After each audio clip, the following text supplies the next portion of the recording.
مکرم سامعین، اب بلا کسی تاخیر ادب و احترام کے جذبات کے ساتھ حضرت الاستاذ مولانا بشیر الحق صاحب قاسمی دامت برکاتہم العالیہ سے درخواست ہے کہ تشریف لا کر اپنے ملفوظات عالیہ سے سامعین کو محظوظ فرمائیں۔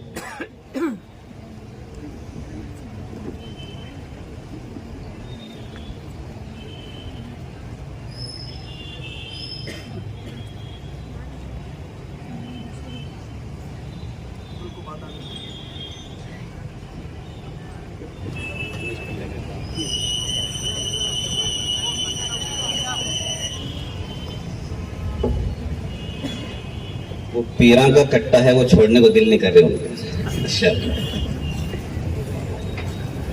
بزرگوں کی صحبت میں ہے۔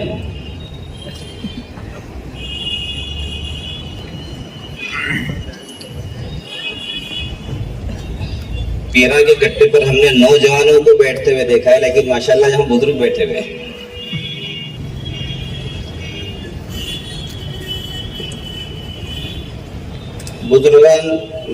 بزرگوں کا جو ہے، بزرگان دین جو ہوتے ہیں، زندگی میں بھی نفع ہوتا ہے، مرنے کے بعد بھی نفع ہوتا ہے، اسی لیے ان کو بزرگ کہتے ہیں۔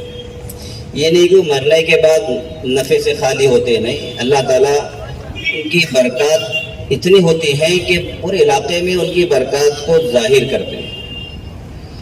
بزرگ ہوتا ہے۔ بہرحال نحمده ونستعينه ونستغفره ونؤمن به ونتوكل عليه ونعوذ بالله من شرور أنفسنا ومن سيئات أعمالنا، من يهده الله فلا مضل له ومن يضلله فلا هادي له، ونشهد أن لا إله إلا الله وحده لا شريك له، ونشهد أن سيدنا ومولانا محمدا عبده ورسوله، وصلى الله عليه وعلى آله وأصحابه وسلم. أما بعد، فأعوذ بالله من الشيطان الرجيم. بسم الله الرحمن الرحيم. وما الحياة الدنيا إلا متاع الغرور. وقال في موضع آخر: فمن يعمل مثقال ذرة خيرا يره ومن يعمل مثقال ذرة شرا يره. صدق الله مولانا العظيم. میرے محترم، میرے سرپرست حضرت اقدس مفتی عبدالعزیز صاحب کی تشریف آوری اسٹیج پر جلوہ افروز، یہ ہم سب کے لیے بہت بڑی سعادت کی چیز ہے۔ جن لوگوں نے اپنی پوری زندگیاں علاقے میں امت کی فکروں میں اخلاص اور للہیت کے ساتھ لگا دی، جن لوگوں کو اللہ تعالیٰ اول وہلے میں ہدایت دیتے ہیں، اللہ ان سے کام بھی بہت لیتے ہیں۔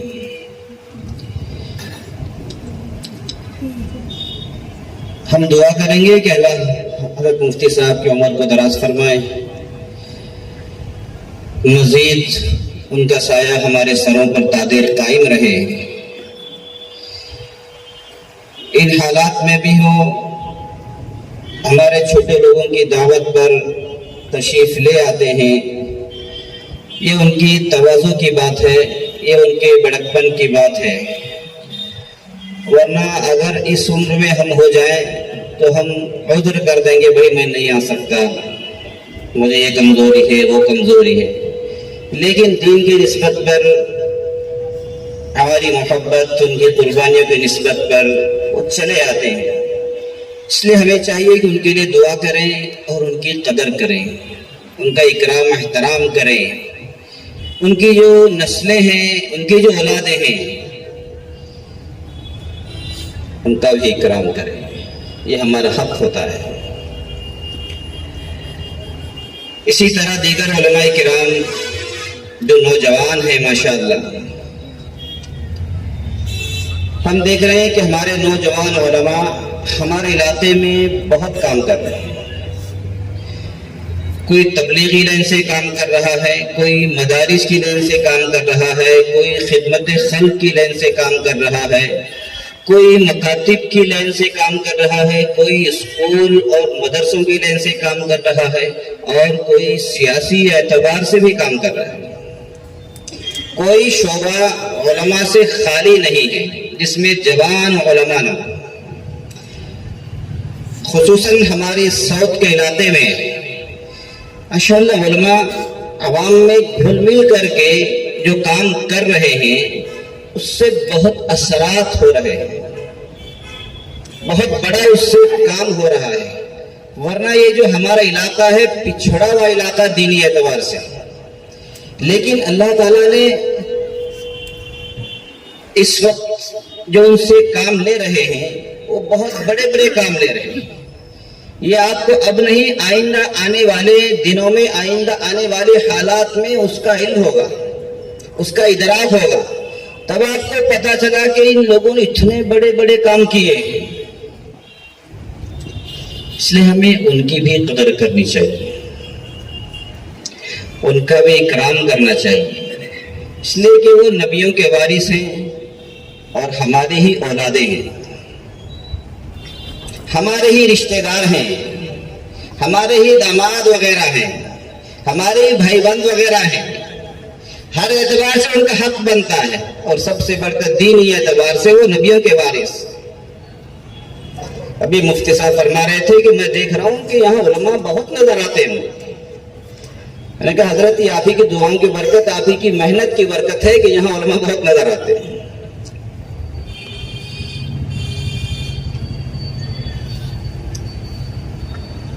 کوئی عالم کسی قبرستان سے گزر جائے، اللہ تعالیٰ ان قبر والوں پر سے عذاب ہٹا دیتے ہیں، اتنی برکات ہوتی ہے۔ یہ تو ہمارا یقین ہے کہ آخرت میں عذاب اور ثواب ہوتا ہے، اس لیے ہمیں اس بات کا بھی یقین کرنا چاہیے کہ اگر کوئی عالم گزر رہا ہے کسی بستی سے، قبرستان وہاں پر پڑ گیا ہے، تو اللہ تعالیٰ ان کی برکت سے عذاب قبر ہٹا دیتے۔ تو ماشاءاللہ علماء تو ہمارے محلوں میں، گلیوں میں اور گھروں میں موجود ہیں۔ ان کی قدر اس وقت معلوم ہوگی جب ہماری آنکھیں بند ہو جائیں گی۔ ہمارا تمام کا تمام دار و مدار، ہمارا جو ایمان ہے وہ یقین پر ہے، اور وہ یقین جو غیب پر ہے۔ غیب کا جو ہمیں یقین اللہ نے دیا ہے، جس کو ہم ایمان کہتے ہیں، وہ سب سے بڑی دولت ہے ہمارے پاس۔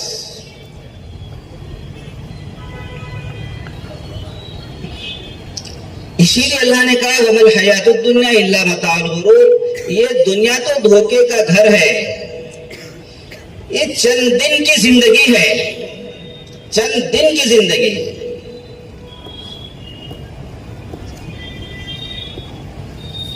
ایک شاعر تھے بہت بڑے، مولانا حالی یا غالب، ان میں سے کوئی ہو سکتے ہیں۔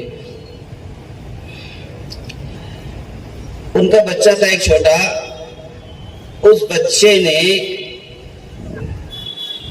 ہاتھی مانگا، ہاتھی بچپن میں وہ ہوتے ہیں کھلونے، کھلونے بچے کھیلتے ہیں، ہاتھی، گھوڑا، کتا، ایسی چیزیں لے لے کر کے جو تصویریں ہوتی ہیں۔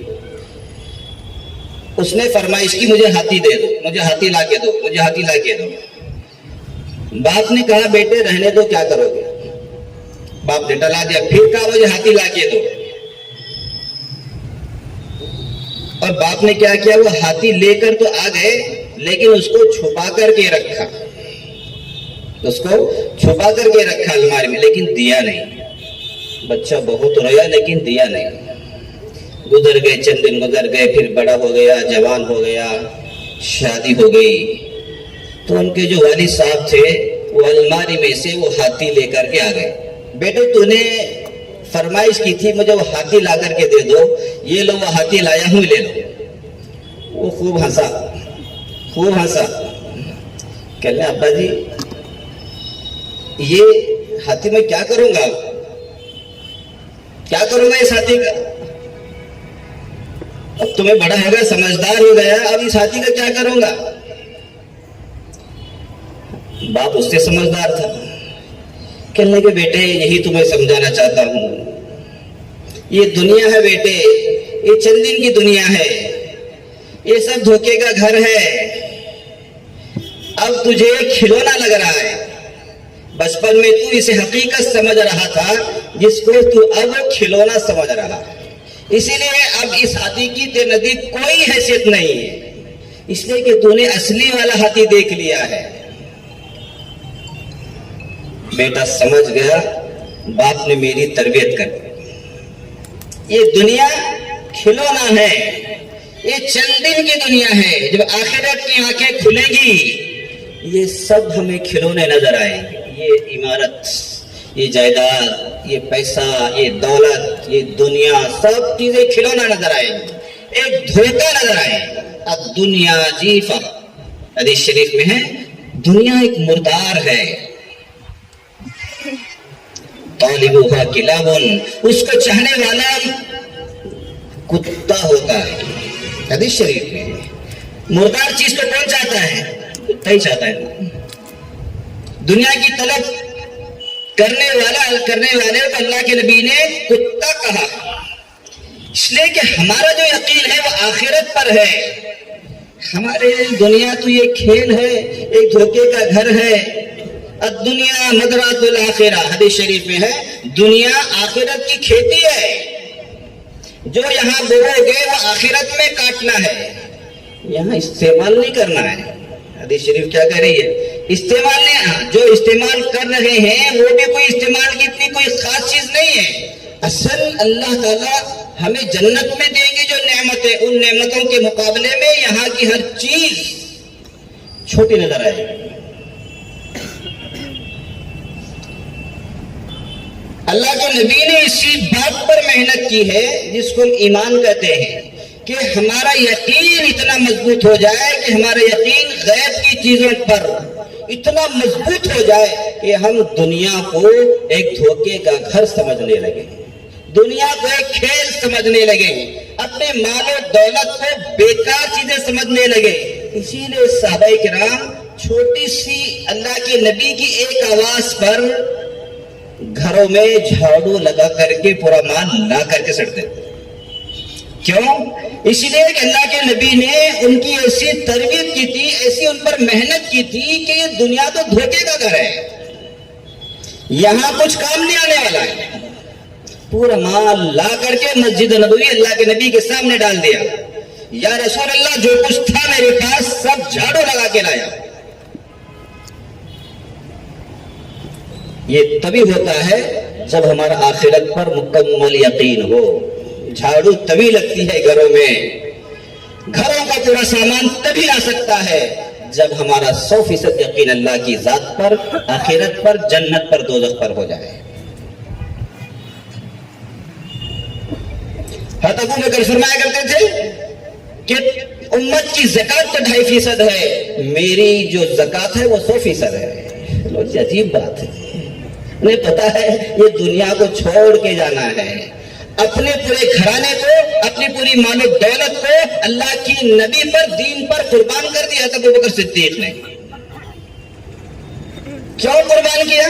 اس لیے کہ اللہ کے نبی نے ابو بکر کا وہ ایمان بنا دیا تھا، وہ یقین بنا دیا تھا کہ یہ دنیا دھوکے کا گھر ہے، یہ کھیل ہے. اصل چیز ہمیں جنت میں ملے گی، جنت کی شکل میں ملے گی، جنت الفردوس کی شکل میں ملے گی. جب وہاں سوچیں گے آخرت کی آنکھیں جب کھلیں گی تب احساس ہوگا کاش میں اپنی پوری کمائی اللہ کے راستے میں دے کے آتا. تب کاش کہنے سے اچھا انسان ابھی ہوش میں آ جائے، ابھی سوچ لے. اپنے جو حقوق ادا کرنے ہیں یہ بھی ایک شریعت ہے، وہ بھی کرنا ہے. لیکن انسان کہ آدمی گن گن کر کے رکھ رہا ہے، خرچ کرنے کا نام نہیں لیتا ہے، وہ یقین کے کمزوری کی بات ہوتی ہے. وَمَا الْحَيَاةُ الدُّنْيَا إِلَّا مَتَاعُ الْغُرُورِ. یہ زندگی، اور ویسے بھی اللہ نے فرمایا کہ میری امت کی عمریں تھوڑی ہیں، 60-70 سال کے درمیان میری امت کی عمریں ہوں گی، اس سے زیادہ نہیں ہوں گی. اور یاد رکھیں، ہم لوگ کہتے ہیں مجھے 80 سال ہو گئے، مجھے 90 سال ہو گئے، 100 سال ہو گئے. یہ 90 سال ہو جانا، 100 سال ہونا کون سی بڑی بات ہے؟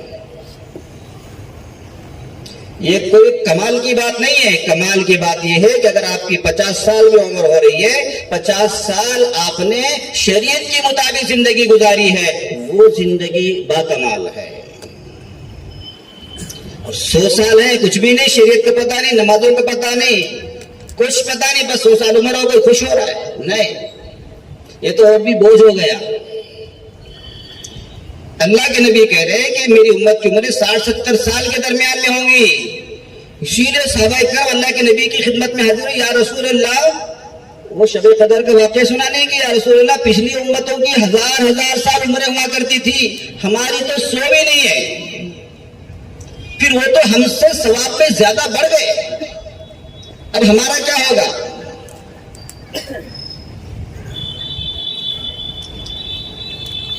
پہلی امت میں جو بچے بالغ ہوا کرتے تھے 150 سال میں بالغ ہوا کرتے تھے. کتنے سال میں؟ اگر 150 سال ہماری عمر ہو جائے گنیز بک میں نام آ جائے گا ہمارا. اور پہلی امت میں 150 سال میں بچے بالغ ہوتے تھے. اس کا مطلب یہ ہے کہ ہم بالغ بھی نہیں ہو رہے ابھی تک، 100 سال والے بھی. پچھلے امت کی بڑھیا کو جب پتا چلا کہ آخر میں ایک ایسی امت آنے والی ہے کہ جن کی عمریں 60-70 سال کے درمیان ہوں گی، وہ بڑھیا کہنے لگی اچھا بس اتنی عمر ہوگی؟ کہنے لگا ہاں اتنی ہی عمر ہوگی، 60-70 سال کی عمر ہوگی. اچھا، اگر میں اس امت میں ہوتی جو آخری عمر 60-70 سال والی ہے تو میں کسی پیڑ کے نیچے بیٹھ کر کے اپنی زندگی گزار لیتی. لو جی، 60-70 سال کو ہو کیا سمجھ رہی ہے؟ کچھ بھی نہیں.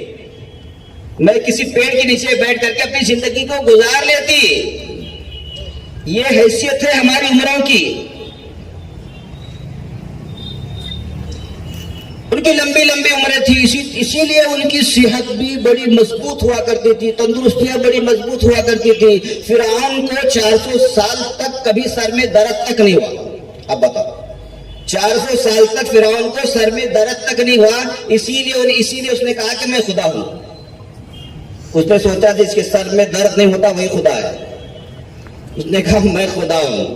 حالانکہ صحت اللہ نے دی تھی، لمبی عمر اللہ نے دی تھی، اس نے اس کی ناقدری کر دی، خدا بن بیٹھا. جو خدا بنتا ہے پھر اس کا حشر بھی اللہ تعالیٰ ایسا کرتے ہیں کہ دنیا ہمیشہ یاد رکھتی ہے اس کو. اللہ نے ان کو صحت بھی اچھی دی تھی، اللہ نے ان کو عمر بھی اچھی دی تھی.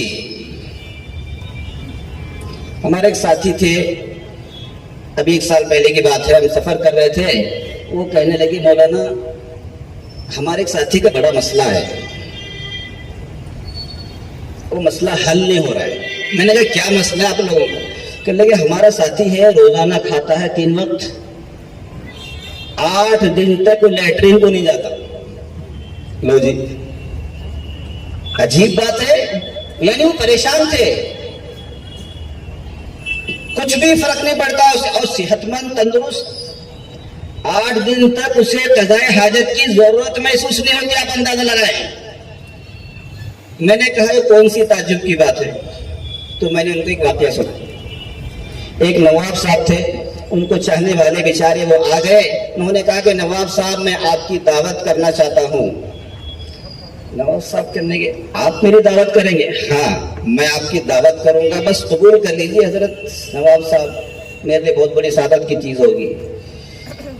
تو اس نے اپنے سیکرٹری کو بلایا، نواب صاحب نے. بھائی دیکھو، میں وہ کہنے لگا دعوت کرنے والا، میں جمعہ اس میں منگل میں دعوت کرنا چاہتا ہوں، آپ تشریف لے آئے. تو سیکرٹری کو بلایا اس نے. بھائی دیکھو منگل کے دن ہمارا کیا کام ہے، دیکھو پہلے ہم بزی تو نہیں اس دن. تو اس نے کھول کے بتایا حضرت نواب صاحب منگل کے دن تو آپ کا لیٹرین کا دن ہے. کیا کہنے لگا؟ یعنی ہفتے میں 1 دن قضائے حاجت کیا کرتے تھے نواب صاحب، وہ بھی متعین تھا کہ فلاں دن کریں گے. اللہ نے ان کو اتنی صحت دی تھی، اتنی مضبوطی دی تھی، اتنی لمبی لمبی عمریں دی تھی. لیکن ہمارے پاس نہ ایسی صحت ہے نہ لمبی لمبی عمریں ہیں. ہم پھر بھی سینہ تان کے چل رہے ہیں. ہارٹ اٹیک کب آ جائے پتہ نہیں چلتا.